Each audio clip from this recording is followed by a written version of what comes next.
Une coopération militaire en pleine mer qui interroge. La Russie et le Pakistan s'apprêtent à mener des exercices navals conjoints en mer d'Arabie. Une démonstration de force qui intervient dans un contexte international déjà sous tension. Abonnez-vous pour suivre l'évolution de cette coopération stratégique et partagez votre avis en commentaire. Cette coopération navale est-elle un simple exercice ou le signe d'un basculement stratégique? Un détachement de la flotte russe du Pacifique, composé des corvettes Reski, héros de la Fédération de Russie Aldar Tsidanzapov, accompagné du pétrolier Pechanga, a accosté au port de Karachi.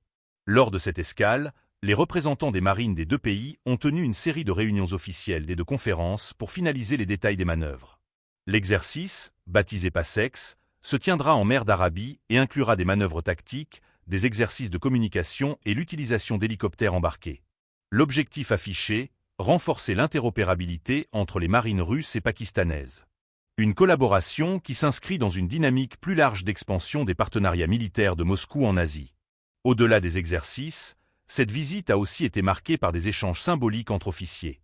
Des souvenirs ont été offerts, des notes ont été laissées dans le livre d'honneur, et les équipages des deux nations ont visité les bâtiments de guerre adverses.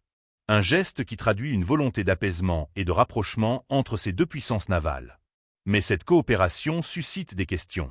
Historiquement, le Pakistan a entretenu des relations militaires étroites avec les États-Unis et la Chine.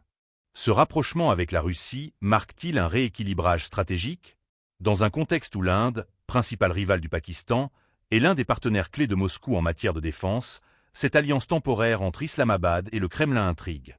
Alors que la Russie cherche à briser son isolement international, ces exercices pourraient bien s'inscrire dans une politique plus large de renforcement des alliances en Asie du Sud.